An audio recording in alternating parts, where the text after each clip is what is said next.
have been listening to the Gospel of Mark as Jesus travels towards Jerusalem. That has been his focus. And we hear similar words as these, which were mentioned several chapters earlier. He began to teach them that the Son of Man must suffer greatly and be rejected by the elders, the chief priests, and the scribes, and be killed, and rise after 3 days. Jesus knows exactly what will happen to him as he faces Jerusalem, his own passion and death and resurrection. In the Gospel of Mark, everyone seems to know who Jesus is, except his disciples. They are the most ignorant of all, because they can't seem to understand who Jesus is.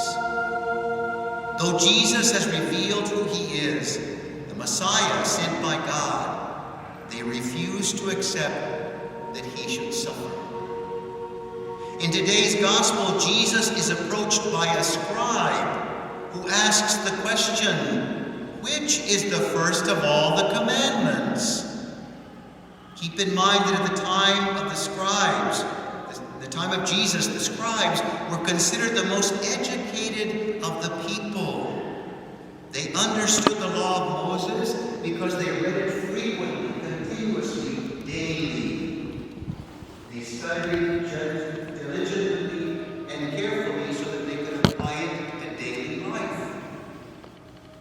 It is also important to note that by this time, there were 613 laws that every good Jew was expected to follow. So the question, which is the first of all the commandments, has great significance. Jesus gives a clear response. He says very clearly and quotes the ancient prayer, the Shema. This ancient prayer which we heard in the first reading from Deuteronomy. Hear, O Israel, the Lord our God is Lord alone. You shall love the Lord your God with all your heart, with all your soul, with all your mind, and with all your strength. This ancient prayer was recited twice a day by every good Jew. These words were spoken as soon as one rose from his bed. And they were the last words before one lay down to sleep. So significant were these words. They were placed on the forehead and the forearm of those who prayed this prayer daily. The words, "Hear, O Israel," does not simply mean listen, but more importantly, it means pay attention. This is important. And more, you are to obey these words. The opening line of the prayer, "The Lord our God is Lord alone," clearly states there is only one God. There is only one God. Brothers and sisters, every time you and I profess the creed, our creed, we say, "I believe in one God." That's what we say. I believe in one God. These words are very important because they express the heart of who God is. There is only one God. There is no other. Anything else would be a false God. Nothing and no one can take the place of God. The rest of the prayer is about how to respond to God. We are to love God completely and totally. Jesus expresses that our very being must love God. To love God means I love him with my body, spirit, and mind.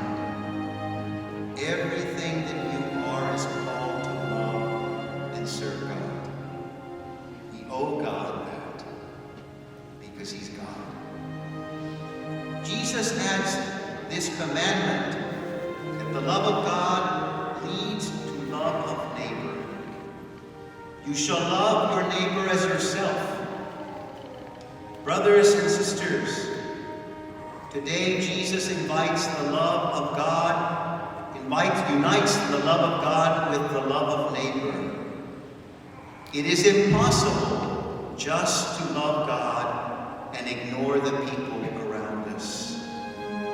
God has placed countless persons in our lives, and each person is made in the likeness and image of God. We are commanded to treat each person with dignity and respect, and not merely to tolerate each other.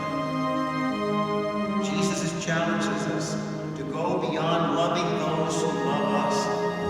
How easy it is for us to love those who love us. But how more difficult it is to love those on the margins of our society.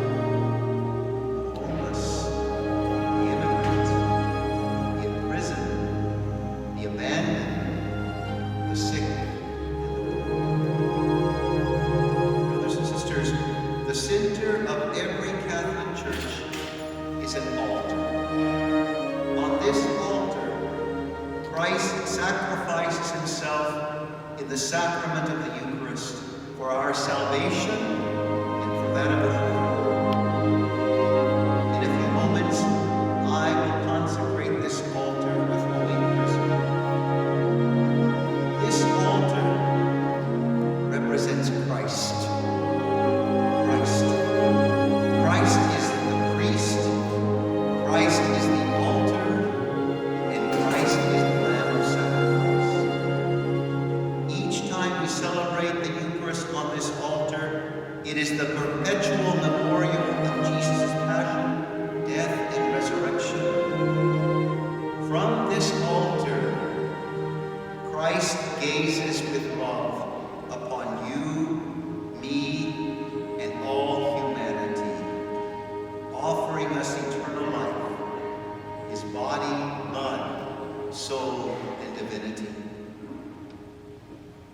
Your parish is named after the great encounter with the risen Lord by the two disciples on the road to Emmaus. They did not recognize him until he sat at table with them and broke bread. At that moment, their eyes were open, and they recognized him, Jesus Christ. To receive the Eucharist means my eyes need to be open, to recognize Christ who is right in front of me, my brothers and sisters. As we approach the altar of God to receive the body and blood of Christ, we must always keep in mind that this act of Holy Communion is not a solitary act between Christ and myself.